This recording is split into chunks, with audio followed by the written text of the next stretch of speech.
This is The Wire for 2300 Zulu, August 14th, 2025. Precedence is routine. Information cutoff is 2200. Bottom line up front. DC cleanup continues as activism increases throughout the city. Total power outage strikes large regional hospital in Utah. On the home front, in Virginia, multiple police officers were injured and wounded while attempting to serve warrants in Gretna last night, which led to a prolonged standoff. The suspect, who has been identified as James Andrew Leonard, was initially wanted for trespassing and brandishing a firearm, and as police arrived to serve the warrants, Leonard engaged them. 3 officers were wounded and/or injured by flying debris, but none were hit with bullets. Leonard surrendered to police after a few hours. In Utah, this morning, the Intermountain Medical Center near Salt Lake City suffered a catastrophic power outage, with both the primary source of electricity failing along with backup generators. Patients needing critical life support devices were immediately evacuated to other hospitals, and this afternoon, local media reported that repairs were made to allow the hospital to operate in a limited capacity on backup generators. Analysts comment.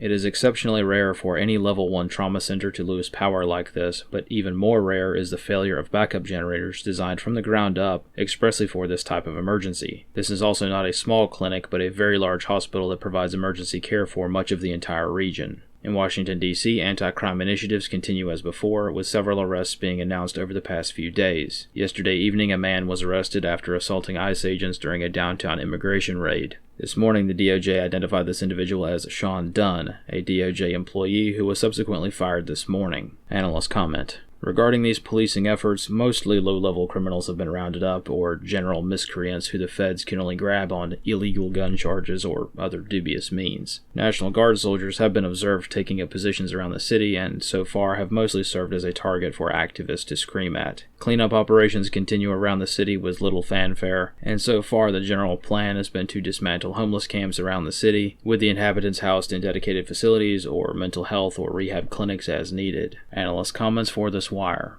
Throughout the international community, there is growing sentiment that tomorrow's meeting between Russia and the United States may result in things falling into place very rapidly. What the outcome of this meeting will be is anyone's guess, but many European leaders have issued statements of concern, indicating that many world leaders seem to think that this meeting will hammer out the details of a peace agreement. Several European leaders have assured their populations that there will be no territory swap terms discussed during this meeting. However, the fervor by which statements have been made have undermined their efforts at narrative control. In other words, when a dozen European heads of state make multiple statements that the US won't allow Ukraine to be carved up, and they make these statements over and over again, one might be inclined to think this is exactly what's going to happen. Either way, the ball is in Russia's court. American sanctions have done absolutely nothing but strengthen Russia's economy, simply because most of Europe itself relies on Russia in some form or other. So threatening to sanction Russia if the meeting doesn't go well is a farce. On Russia's end, the world is changing, and it is easy to surmise that the next large-scale conflict may take place in the Far East,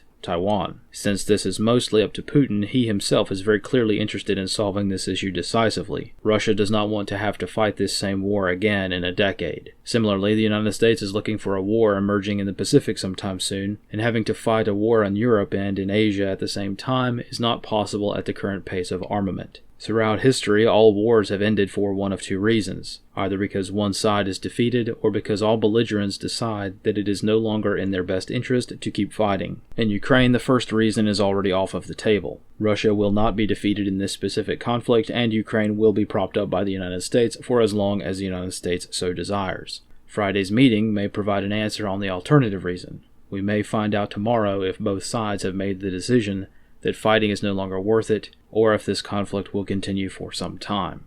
This concludes The Wire for 2300 Zulu, August 14th, 2025.